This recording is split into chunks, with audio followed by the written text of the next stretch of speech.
Hello, I'm Will Leach. Welcome back to the Commission Files from Commission Christian Radio in Dundonald outside Belfast. We make programmes so you don't have to, and for you to enjoy, of course. Now, how much do you know about the assisted dying legislation? Well, it's a law which, if passed, allows, in certain circumstances, allows the life of a person to be ended legally with their consent, supervised by clinicians, sooner than they might otherwise have died. There are all sorts of ways to describe it: assisted dying, assisted suicide, and so on. The rationale would be to avoid pain and suffering for someone who knows they're in an end-of-life situation and wants to hasten the end. At the time of recording this, which is spring 2026, assisted dying isn't currently legal anywhere in the UK or Ireland, but a law to allow it has been passed on the Isle of Man, for example, and another one very recently in Jersey. Both those acts would need royal assent, which hasn't happened yet. And when you hear this, the final vote in the Scottish Parliament on the issue will have probably happened. It's being debated at Westminster for England and Wales. There's a private member's bill, and it's moving very slowly, it has to be said, through the House of Lords as we speak. So, what are the implications of all of this? What do all the terms people are using and bandying about actually mean? Is there a better way? A way of caring for people in an end-of-life phase? Decent palliative care that's properly funded and administered? And a better understanding, perhaps, of what it means to be human. People, made in the image of God. We've got two people to help us. Ian Bingham is the head of Care Northern Ireland. Ian, welcome, nice to see you. Thank you. Joining Ian is Alan Shepherd, who has a real story to tell, a story of witnessing his wife Anne endure severe, inadequately managed pain while dying from cancer in July 2023. Alan's been campaigning for improved palliative care since then. He's made the Stormont executive here in Northern Ireland sit up and take notice of what he's called in the past a Cinderella service. Alan, thanks for joining us. Good. Yeah. Both of you very welcome to the Commission Files. Ian, here we are on the cusp of a time in Britain and Ireland and the islands beside us where certain governments could be able to help you die with your consent. And that's a first. That's never happened before. So what's the state of play? Was I reasonably accurate in my opening there on who's passed what and what's likely or not likely to happen? I have to say you were very accurate, I will, in your introduction. First of all, thank you for inviting me along. I think it's important to say, before we say any more, this is a very, very difficult topic and issue to think about. For me, it's not black and white. You know, it's highly emotive. It's highly sensitive. And if I think back to my younger, teenage, zealous self, you know, my late teens and early 20s, you know, everything was black and white back then. You know, it was either right or it was wrong. But as I've grown older and as I've matured in my faith, I suppose I've sort of figured out that there's probably more in the grey areas than there once was. And I think this is, you know, a part of my role in care. I get to go around churches and speak on this and on other issues. And one of the things that I've noticed is that there's a varying degrees of acceptability of this issue, even amongst Christians and Christian circles. Now, we at Care obviously have our stance. We don't support a change in the law. We do believe in, as you've referenced already, in promoting palliative care. But it is a very, very difficult and a heavy issue for others. So what's happening around the UK? Well, you have actually, in fairness, summarised nicely what's happening. Important to say that this is a devolved issue. In other words, central government have said that this is an issue for each individual parliament and assembly around the UK to legislate for themselves. In essence, the UK could become somewhat of a patchwork quilt when it comes to assisted suicide legislation, with some regions and parts of the UK legislating for it and others perhaps deciding against legislating for it. And the Isle of Man, for the record, isn't in the UK. Correct. Jersey, complicated again. Exactly. But they're certainly in what you might term the British Isles. The British Isles, we'll say the British Isles, yeah. But it's interesting to note, I think, that over the last 100 years, I was quite startled when I saw this. There was between 15 and 20 attempts to legalise assisted suicide within the UK, and every single time it failed to progress through the required process. But this time, things feel different. Things feel very, very different this time. So as you rightly mentioned, there's current debates happening in Westminster, for England and Wales, Scotland, Isle of Man, Jersey. You know, let's start with England and Wales to give people an update there. This is Kim Leadbeater's bill. Terminally Ill Adults End of Life Bill is passed through the Commons with a majority of just 23 votes. It's now currently with the House of Lords being scrutinised by the Lords. They're sifting through over 1,000 amendments, would you believe? I think it's something like 1,200 amendments. I was going to say it's at least 1,200 amendments, yeah. And this takes time. And critics are saying, all you're doing is wasting time. This is time-wasting tactics. But those who are opposed to the bill are saying, hold on a minute, this is simply what should have been done in the first place. This is democracy at work. This is saying, let's stop and think really carefully about this, isn't it? This is what should have been done in the first place. And so the reality is that they are going to run out of time. I think it's important to say that it's very unlikely to pass at this stage through the House of Lords. In this parliamentary session. They're going to run out of parliamentary time, and that's likely to fail at this stage.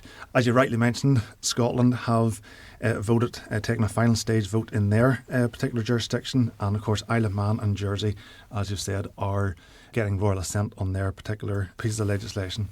I suppose the question to ask is also, what about Northern Ireland? What about us? Because people say to me, will that ever happen where you live? And my instinct is, doubt it. But give me a more considered response to that. Is there anything likely to happen in Stormont around assisted suicide? Well, I can tell you that there is currently no appetite for this kind of debate at the minute up there. I was speaking to an MLA not that long ago, and I just happened to ask them, said, listen, what is the crack with assisted suicide? Is there going to be a debate? And they said, as far as they're concerned, and the other MLAs are concerned, there is no appetite for us. And it wouldn't be make sense given the fact that we're coming up to election next May. Yeah. But it is something that would be worthwhile as the candidates come knocking on your door looking for your vote. I would very much encourage people to say where do you stand? Where do you stand? What is your opinion on this? I'm a Christian. This matters greatly to me and my loved ones. If there was a private member's bill, if there was a personal vote in the chamber, how would you personally react to that, and how would you personally respond? And just for the record, it seems like there's no particular appetite or moves happening in the Republic at the minute either. No. There was a committee met last year, and it was supposed to come to the Oireachtas this year for discussion, but that has been put on hold at the minute. So as far as this whole island is concerned, there is no appetite at the minute anywhere to have this discussion and debate as yet. Alan, I'm going to ask you a question which is picking up on something Ian said several times. Because I introduced this episode talking about assisted dying, and the term Ian has used over and over again is assisted suicide. How do you see it? Well, I find it very interesting, the language change there has been over the years, from euthanasia to mercy killing to assisted suicide to assisted dying. And my perspective is, if legislation like this passes, it's a government saying to its people that life really doesn't matter, and they are approving of the taking of human life and actually facilitating that. And to me, it is what I call a Rubicon issue. It will fundamentally change the nature of our society, and particularly the health service and the relationship between doctors and patients. The question mark will always be raised in a consultation, and family relationships as well, I think, could be significantly altered. Have you not just had enough, Mommy? Do you not just want to go home? Have you not had enough, Daddy? Yeah, just that little persuasion could come into view. I think what might be helpful as well is just to, I suppose, pin down some of the definitions, because some of them, as you've referenced a minute ago, some of them are used, I think, incorrectly and inconsistently in this discussion and debate. The likes of euthanasia is the older term that maybe some of us are familiar with. The interesting thing about euthanasia, if you look at the Greek, it breaks down as eu and thanatos. Eu meaning good, thanatos meaning death. So put those together, good death or peaceful death. And it's really, euthanasia is really the act of intentionally ending a life to relieve suffering. So it's as a medical practitioner administering a lethal dose of some concoction in order to bring about somebody's death. vets know all about. Exactly. If you've ever had to, unfortunately, take your pet dog or whatever to the vet to be put down, that's exactly what a vet is doing in that moment. To relieve suffering, they will end that life. Assisted suicide now is different. Okay, assisted suicide is where you would intentionally help someone else to kill themselves. Okay, so there's a distinct difference there. The person must take the drugs themselves. For example, things like providing the drugs for them would fall into that category, or even buying a plane ticket to head over to the Dignitas clinic in Switzerland. That could fall under the category of assisting someone in their death. And then there's this term that has been batted around probably over the last 4 or 5 years, really aimed at sanitising the whole debate. And it's this idea of assisted dying. That sounds much nicer, doesn't it, than assisted suicide. But assisted dying can really only apply to terminally ill people. It's when a medical professional prescribes life-ending drugs for a terminally ill, mentally competent person to administer themselves again, to expedite their imminent death. In other words, it's speeding up the inevitable. They're going to die anyway, so this will help that process. Now, we could get all very theological in this, and we could think about it from a theological position and think we're all going to die anyway. But that's not what it's really talking about. And then there's this term that we've already talked about. I think it's really important to define it: palliative care. Palliative care is the medical, emotional, or spiritual care given to a person and their family who is terminally ill. It's aimed at reducing suffering rather than curing. It's really about care for that person right up until they take their last natural breath. And so those key terms, I think, are really important as we think about this today and think about this debate. I'm really glad you've gone through that and raised it, because it brings us very neatly to hearing your story, Alan, because this is something you've campaigned about, palliative care, which, for the record, more available in some places than others, for sure, very much a patchwork. And secondly, mostly funded in a very patchy way, sometimes by states, sometimes by charity, very much by charity, rather than a natural health provision for people. The reason you care is the story of the loss of your wife, Anne. Yeah. Tell me about it. Maybe start with Anne, the person.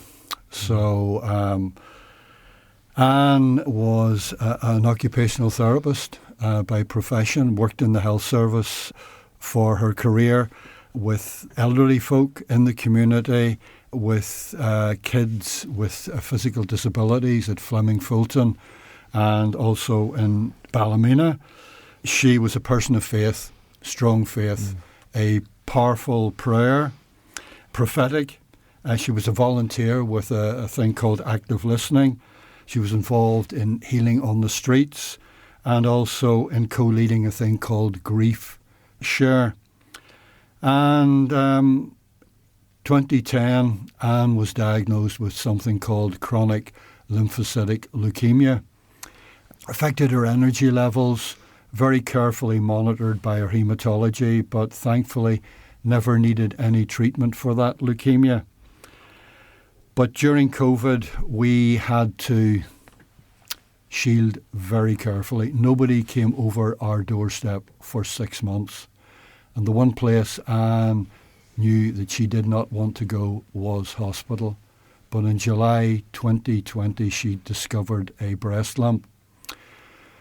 And she had to go through surgery, pretty horrific chemotherapy and radiotherapy over the next 9 months.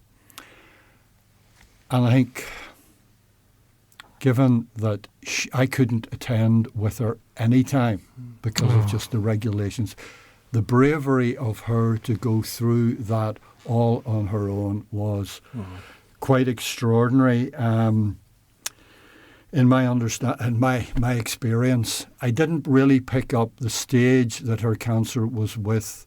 My son, who's a vet, did know the significance, and that would play out 18 months later when Anne developed a cough, a persistent cough, which they thought was maybe a chest infection, pneumonia, then a pneumothorax.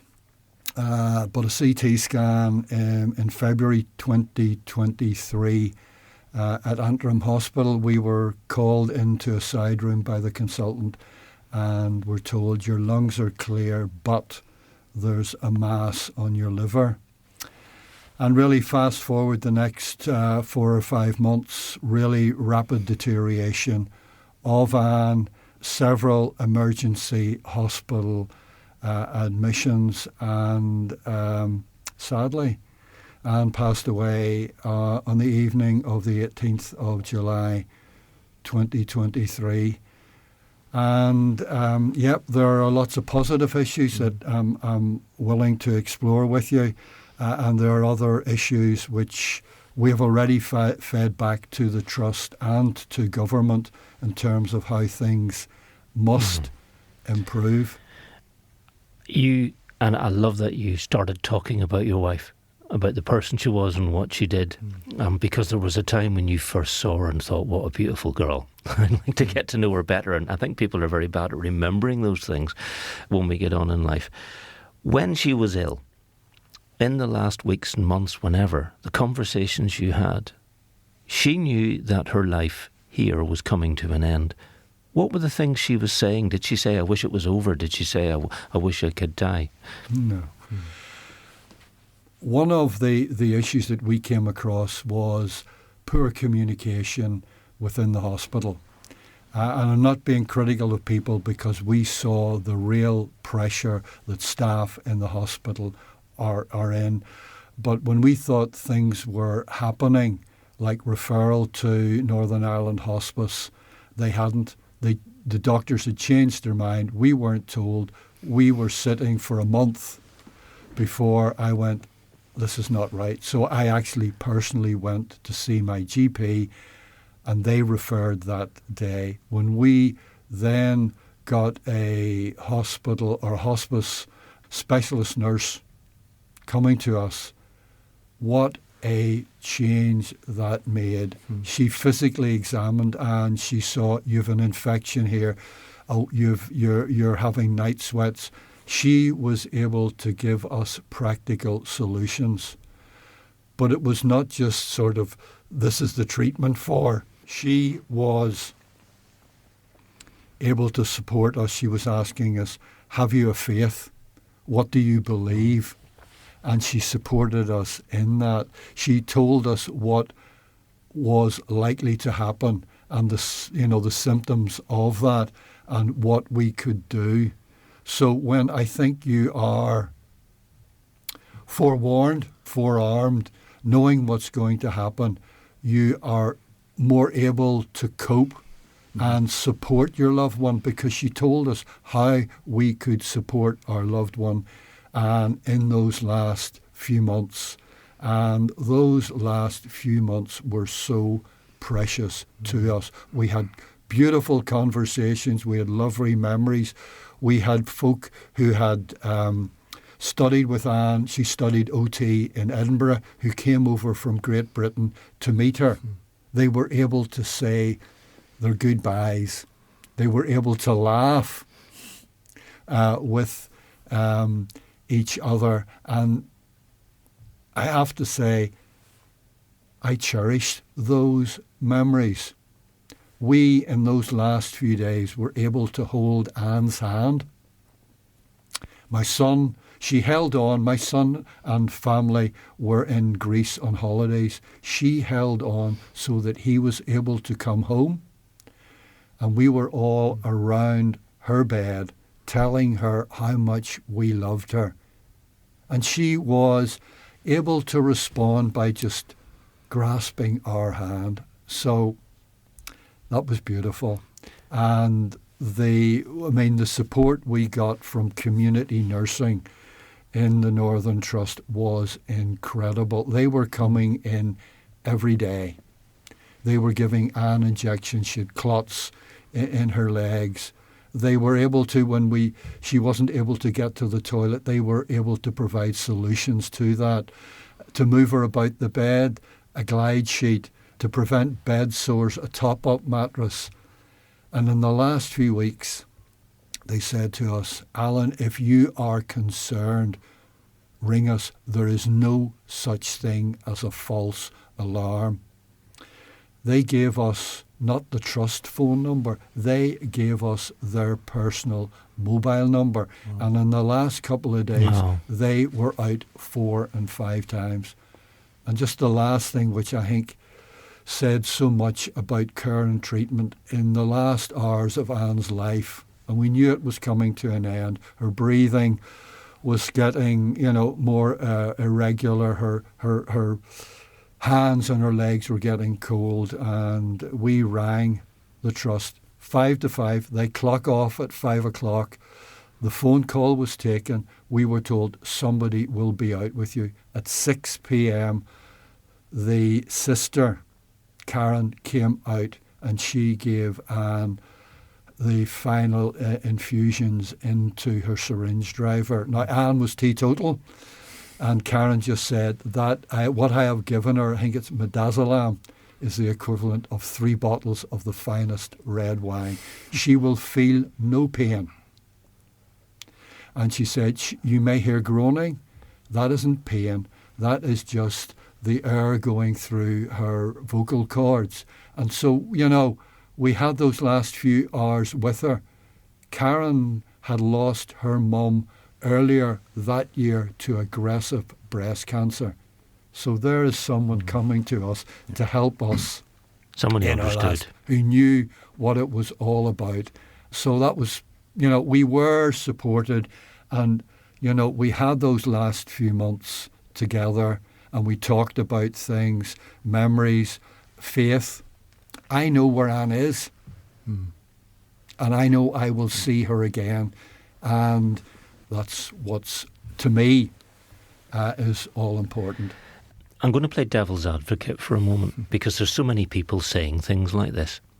And what they're saying is, you paint a lovely picture of your wife's last few days. Given that you lost your wife, that's big-hearted of you, they might say, or very magnanimous of you, or very open-minded of you. But there were times when she went through pain, and you went through grief, and you went through moments in the night when you woke up and thought, my wife's dying, I'm going to lose her, all those things. And that could have been avoided if she had been able to choose when her life ended. That is what the people who were arguing for this legislation would say to you. Why put yourself through that? Now, you've painted a very positive picture of what, in the world's view, is a very negative thing. Your wife dying.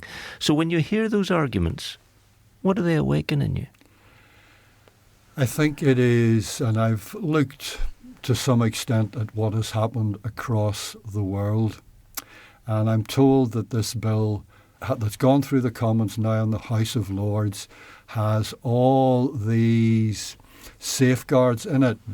And I've read what happened in places like Australia, New Zealand, North America, Belgium, Netherlands, and they were saying we have the safest legislation in the world.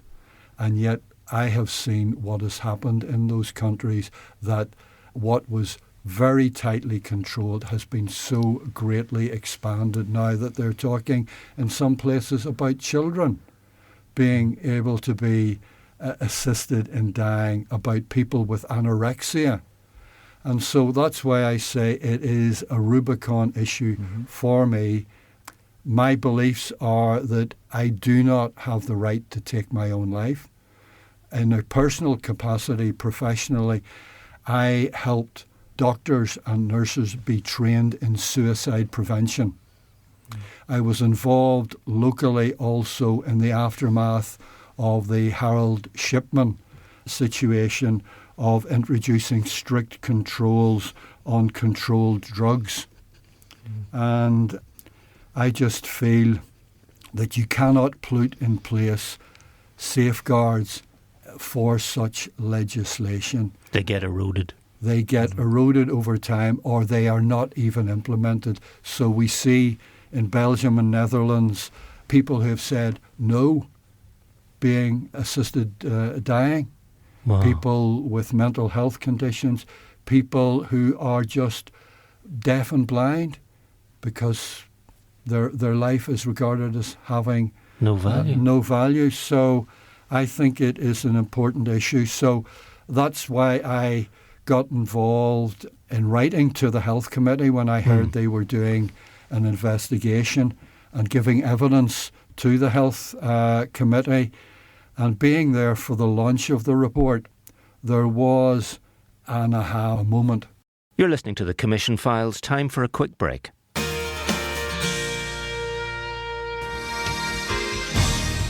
He vowed to protect his people's temple and the worship of their God. Our God is not like your Roman gods. We worship the one true God, and he cannot be trifled with. Our people will die rather than allow this. Then maybe some of them will. He resisted any challenge to his authority.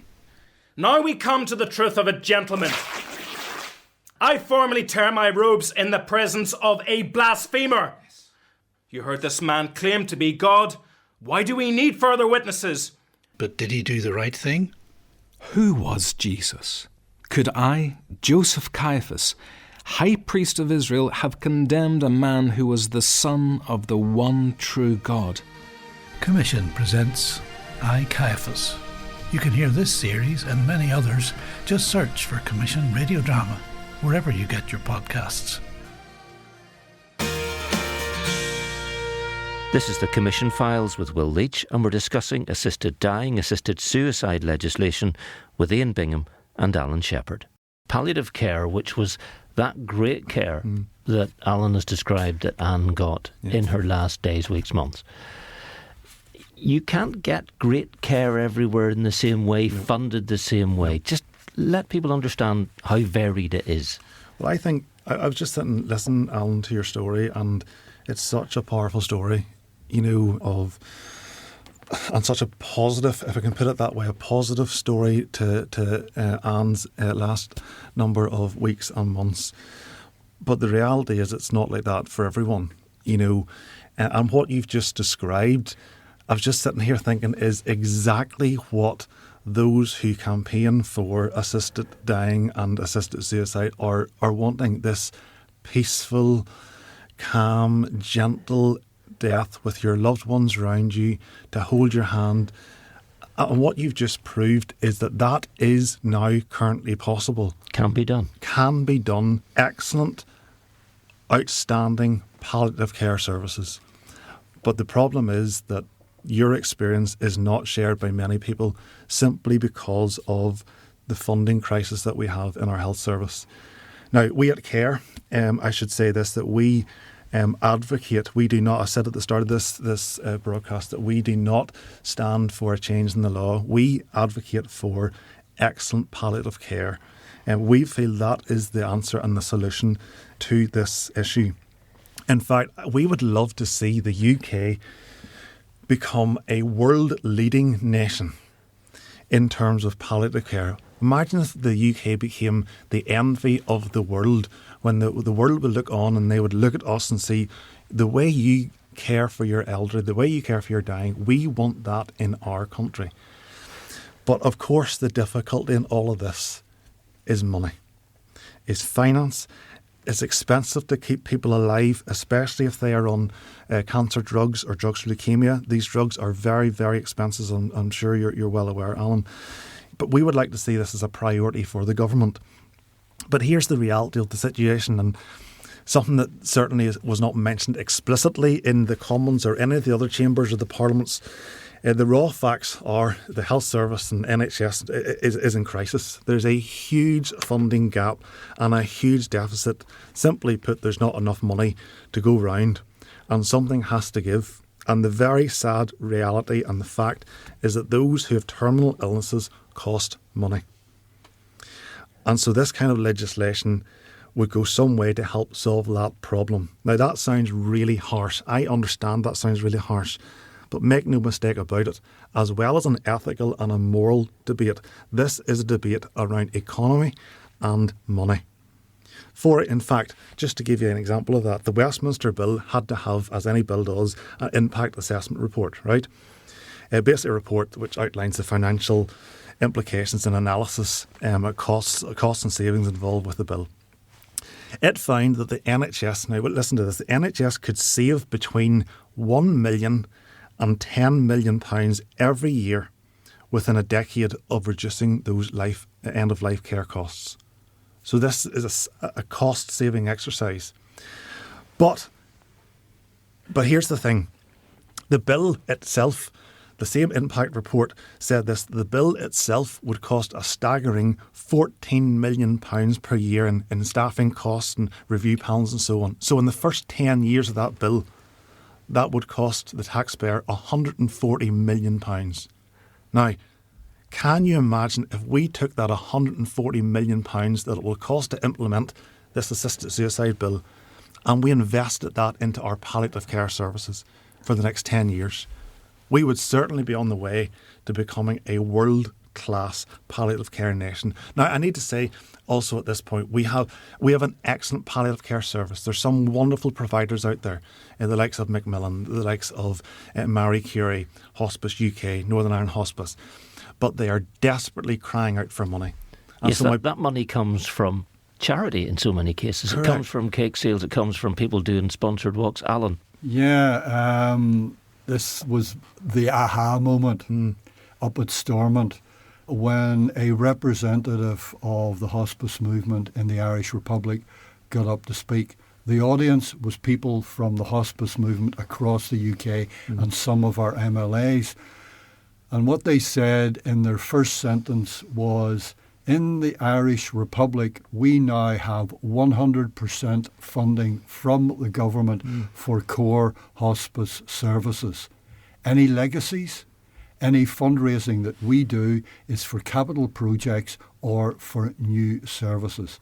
In Northern Ireland, probably the same across the UK, the most that the hospice movement gets from government is about 25 to 30%. So that's why there are so many cake sales and, Santa Clauses and things like that. Their energies are in to raise monies to keep hospices open.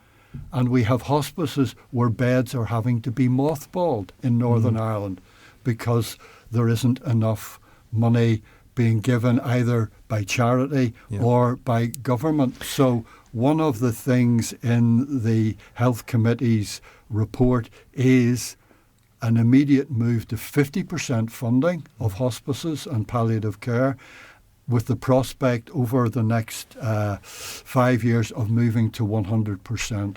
And I think that would make, that step change would make significant difference to palliative care services and to the lives of people. And if I could just give an example here of a neighbour who 5 years ago was given a matter of weeks to live because of brain tumours.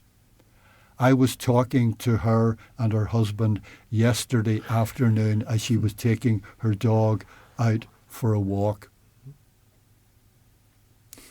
The judgment that somebody has only 6 months to live is an estimate and can be frequently inaccurate. Very, very wrong. Yeah.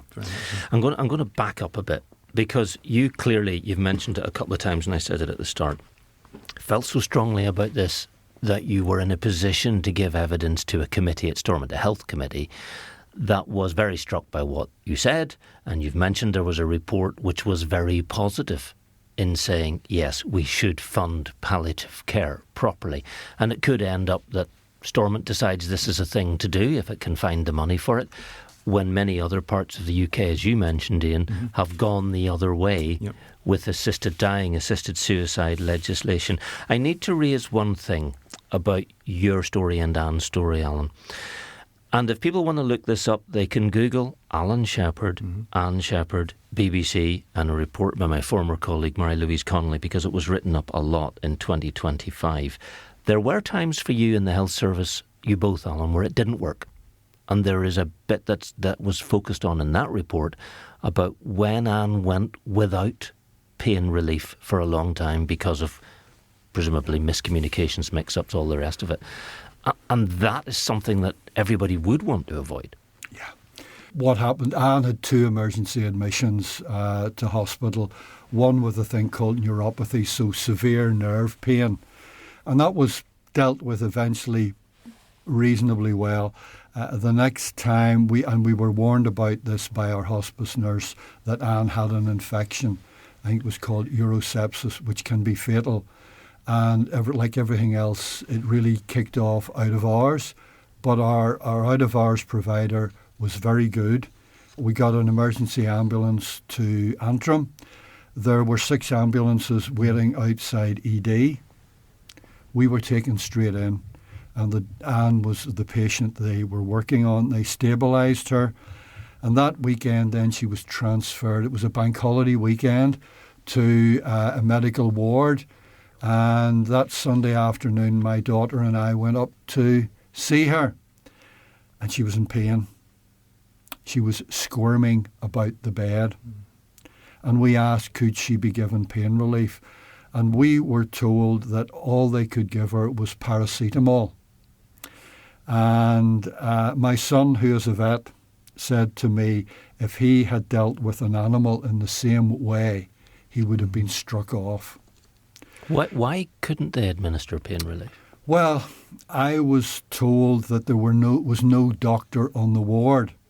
I think it was a bank nurse who maybe wasn't aware fully of all the procedures. She should have phoned ED to get a doctor to authorise better pain relief. Or there was also a 24 on-call palliative care consultant who could have authorised pain relief. But when you have got to leave your wife that evening squirming in bed, and so the next morning at 8 a.m. I rang our hospice nurse, I rang our practice and pleaded with them. And they did intervene, and Anne was seen that day by the palliative care consultant, and Anne's pain relief was significantly increased. And for people who are in palliative care, frequently your level of pain relief needs to be increased. And our hospice nurse would ring our practice, and to be very fair to them, the script was issued within minutes to our pharmacist, and frequently it was delivered to our door.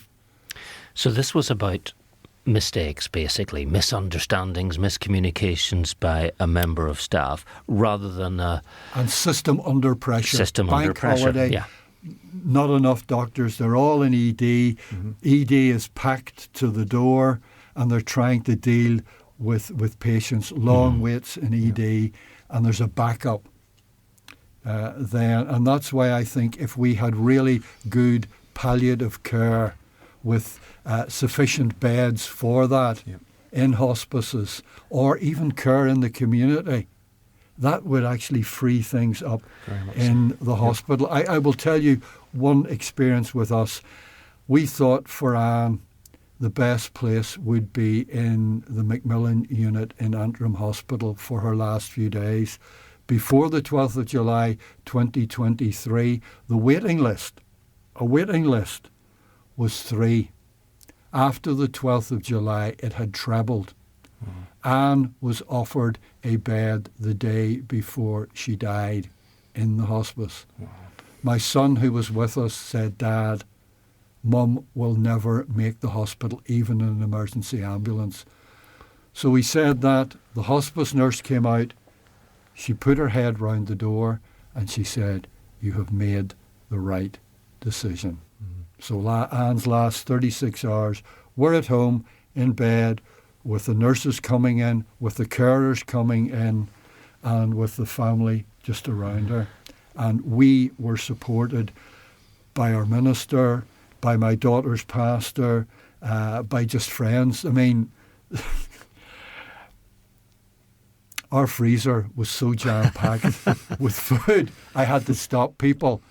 And when I stopped people, somebody else arrived, and our front doorstep was like an altar with meals. I have a question for you, and it's a very unexpected one. And I don't know if you've been asked it before, but anyway, let me try it. During those hours, when your wife was in terrible pain, and for all the circumstances you've just described, there was no relief for her yet. Yes, you were able to make moves, and you knew how the system worked, and I'm sure that speeded it up. During those dark times where she was in pain, and she was telling you, "I'm in pain," and you knew she was in pain, did you get a glimpse even, an inkling, a moment of understanding for the people who despair and say, I can't take this, I want to end it? Yeah. I have to say that, yeah, I did. And I think it was just my belief system, my faith. I knew that we could get this sorted, and it just required communication. And yes, I wish it could have been sorted out on the spot if the individual nurse had been properly aware of the systems and procedures in place. So that's why communication within hospital is so important. But if you had a situation where you have adequate hospice capacity to deal with patients, then I don't think that issue would really arise.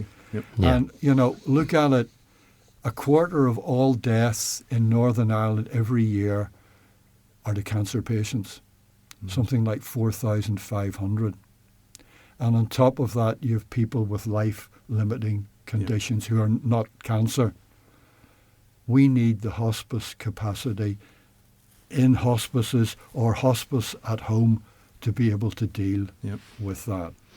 All very interesting, and it's important to come back to a point you made at the beginning of this conversation, Ian, which was this is sensitive. Yep. This is difficult.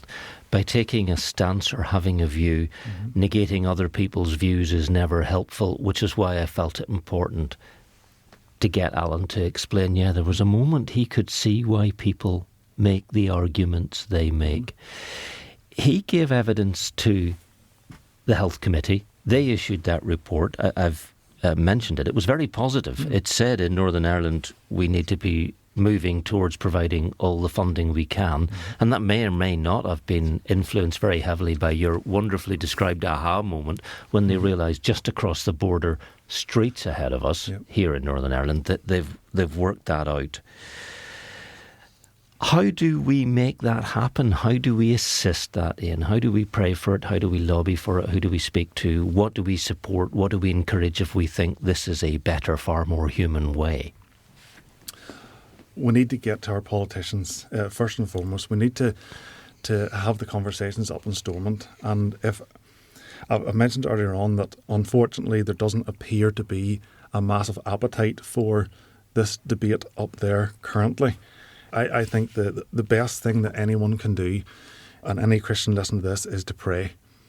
It literally is the best thing that we can do. We need to pray for our politicians who are having these debates, who are having these discussions. We need to get on our hands and knees and beg God that this legislation will not pass because it will have such a negative effect on the vulnerable of our society, particularly those who have disabilities. We need to pray for those who have terminal illnesses and their families and the suffering that they are going through. I just mentioned the politicians and the MLAs, but pick up the phone or email as we do now, email and ask them what they are doing. What would they do, as I mentioned earlier on, should this debate come to Northern Ireland, should it come to our shores? How would they vote? Lobby them, get in contact to say, listen, this is important. You want my vote. You represent me and my voice. Here is what I believe, and I want you to stand up for me. Can we educate our fellowships, congregations, churches, communities, Absolutely. faith communities? Absolutely. One of the things I do as part of my role in care is I head out across the churches across the province. You'll find me in churches up and down the country of all shapes, sizes, all denominations, speaking on this issue and other issues. And it's actually becoming, unsurprisingly, a very popular presentation that I do, a Christian response to assisted suicide, to really inform and educate and equip and train churches to understand the depth of this debate and the depth of this issue, to help them kind of get an educated response to what it is to either believe in assisted suicide or stand against assisted suicide. There are materials. I've just nearly wrenched the earphones off my head here with catching my lead, because I was looking around to something you brought for me earlier, but there are resources available. Absolutely. At CARE we produce a whole plethora of resources on all sorts of issues, but we've just published a topic guide on assisted suicide and prayer resources, helping people to pray through this issue. It's called 7 Ways to Pray, conveniently for each day of the week. And so that's one thing. Another thing that people can do, and also I would just want to give a platform to some of the palliative care providers that we talked about already. Be aware of other organisations. Be aware of those organisations that are out there. The likes of Macmillan, we've mentioned, Marie Curie, Hospice UK, and I'm sure there's others. That are in desperate need of funding. So support them. Exactly. If you're going to run the Belfast Marathon, consider running it for Marie Curie. If you're going to have a bun sale, have it for Macmillan nurses, or do something to help support them, because as it is at the minute, they're not getting the funding, as we've already talked about earlier on, and they desperately need something. So those are just a number of ways I think that we can try and make a difference in this area. Alan, you made a difference because you did a brave, bold thing. And I'm sure your heart was in your mouth when you stood up in front of a Stormont committee thinking, well, I know a lot about these people. I know a lot about civil servants, but I'm going to say what I'm going to say anyway, because your work taught you all those things.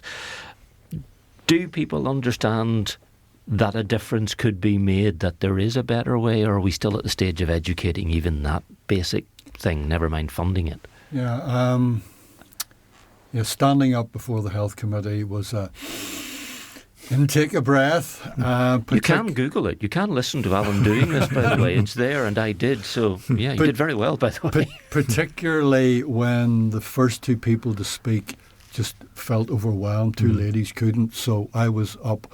What was reassuring was when I explained what my experience was, Anne's experience was, the nodding of heads, that my experience was other people's experience. But the nodding of heads wasn't just of members of the public, it was of MLAs. There were a number of MLAs there who had either themselves or their loved ones in their family had been on the cancer journey. Yeah. So that's why I found it worthwhile in doing what I felt I had to do. I had my family's support to do it. And so in anything that I'm doing, so I'm now working with Macmillan because there's a big relationship between cancer and mental health. Both of the individual going through it, going on that journey, the survivors after it, and their families. So we're developing a psychosocial service to support them.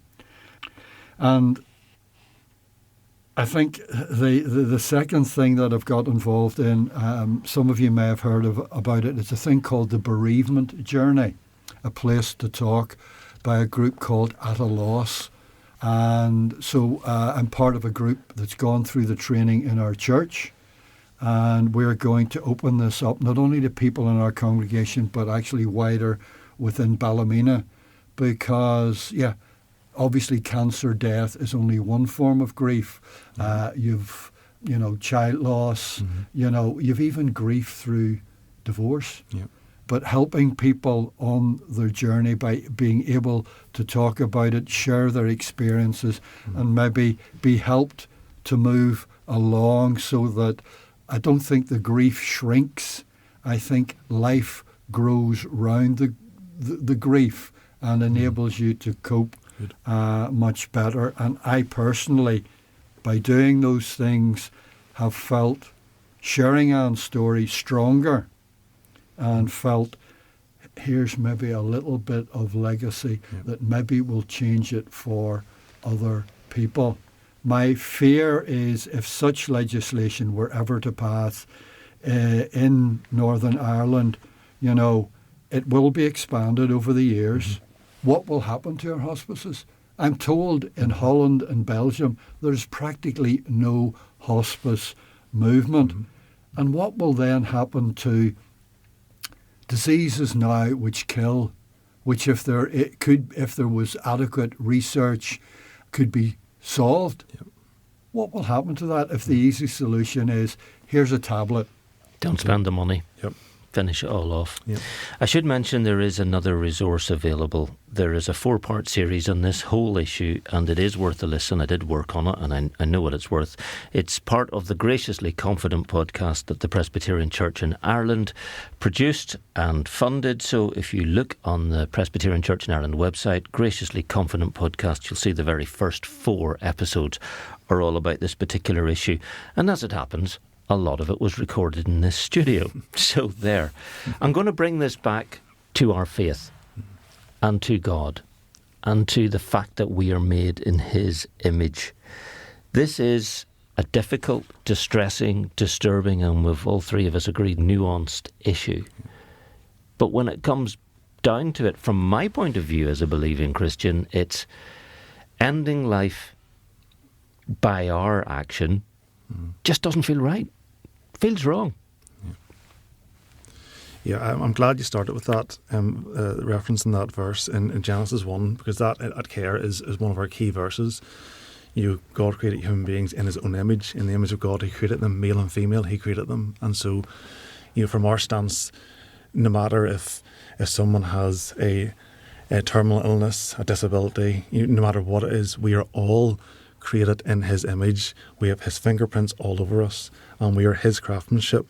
And as a result, we must conclude that human life is sacred because it's a wonderful, beautiful gift from God, and we did nothing to bring ourselves into this life, and so we should have no part to play in how we leave this life. That is the reality.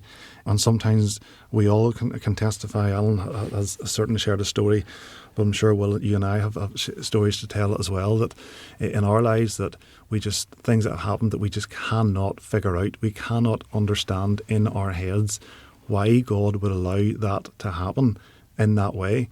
But we must believe that there is a bigger, higher plan that we don't have access to. And I think it's really important as well to say, and you referenced this earlier on, Alan, that this notion of 6 months, a doctor giving 6 months is a really arbitrary number, because the reality is might be wrong. It might be wrong. Doctors can accurately predict hours, but they cannot anyway accurately predict months. And we all, I'm sure, know someone who has been given a prognosis of 6 months, and they go on to live for maybe months or even years after that, as you said in your story earlier on. And the reality is, my Bible tells me about a God who works miracles. And I believe in a God who can do the impossible. Look, for whatever reason, he didn't do that with Anne. He didn't. My mum died whenever I was 8 years old. My dad died in 2020. And we prayed, but He didn't answer those prayers in the way that we hoped. But do you know what? Well, I am really, really glad that for some people He does answer those prayers and He works a miracle. And I hold on to that, because God is a great miracle working God. And there's one other verse that I want to reference here, because and Alan, you mentioned this earlier on when you were chatting. You said about the fact that sometimes people can feel that they're a burden on their family members or a nuisance on their family members. I just want to reflect on Paul's words to the church in Galatia for a minute. Paul says this to the church in Galatia, to these Christians. He says, carry each other's burdens, and in this way you will fulfill the law of Christ. And I want to look the three of you in the eye, and anybody who's listening to this, who is a believer, and say to you very clearly that you're never ever a burden to me. As a brother and sister in this faith, you're never a burden. I am called as your brother or sister in the faith to carry your burdens. And I think that's really, really important for anybody who's maybe listening, going, do you know what? I just feel a complete nuisance. It would be better off if I wasn't here. I want you to know that you're never, ever a burden. As a Christian, you talked about the community who gathered around you and leaving food, and your church and so on. And the reality is, that is what it is to carry one another. You painted a lovely picture, Alan, of, although you were losing a beloved wife, a really special time at the end. Are you grateful for that time? Absolutely. Precious. Absolutely precious. Just to remember it, and to remember just the passing, and just even those days and up to Anne's funeral, or well, I prefer Thanksgiving service. Anne was very particular. She said, don't want the church organ to play. And my daughter got 2 guys from her church to play guitars. Brilliant. I mean, Anne was very concerned, but actually she was a mould breaker. And just the pieces of worship she had picked. And my daughter gave the family tribute. I do not know how she got up there and spoke about her mum. And also, I haven't seen it in certainly the Presbyterian Church, but we just felt it appropriate that women should carry her coffin. Wow. Haven't seen that. And a number of ladies have said to me that was special to them. So I just think Anne's last months witnessing to the nurses coming in, to the care staff coming in, to even doctors in the hospital, nicely, not in your face, was for her a legacy. And I have met several of those people since then. They said, look, we came into your house and we just picked up things were different in your house. The atmosphere was different. And I'm going, sorry? Our house, it was we felt it was like mayhem. No, they said there was a calmness, there was a peace. And in faith terms, I know exactly why there was a calmness and a peace. And in those last days, we were not panicking. We knew where Anne was going, and the parting was only temporary. And on that, can I just say that there's, you've got the hope. You've got the hope that you will see her again. The hope of the resurrection of Jesus means that we all have hope that one day we will be reunited with him. And if I may just read, for anyone listening to this, maybe driving on the road and you don't have access to a Bible, I want to read Revelation 21 as a reminder of what Alan has just said, because listen to what John says in that Revelation. He says, "Then I saw a new heaven and a new earth, for the old heaven and the old earth had disappeared, and the sea was also gone. And I saw the holy city, the new Jerusalem, coming down from God out of heaven, like a bride beautifully dressed for her husband. And I heard a loud shout from the throne, 'Look, God's home is now among his people. He will live with them, and they will be his people. God himself will be with them. He will wipe away every tear from their eyes. And there will be no more death, or sorrow, or crying, or pain. All these things are gone forever.' And the one sitting on the throne said, 'Look, I am making everything new.'" And that, I think, is what you're trying to describe as the hope that you have. The peace in your home is because that day will come for you and Anne, which I think is a beautiful thing. Little picture I'll just finally share with you. My daughter recently changed her job, so she's now pastor in her church. Brilliant. in Antrim. And I firmly believe there was dancing in heaven. Excellent. I know who was dancing. I've loved that we've brought this conversation back to Anne. Thank you so much, both of you, for joining us, explaining so much, telling your story. Thank you also to you, the listener. Remember, Commission makes programmes to serve you. There aren't any clubs to join. There are no subscriptions.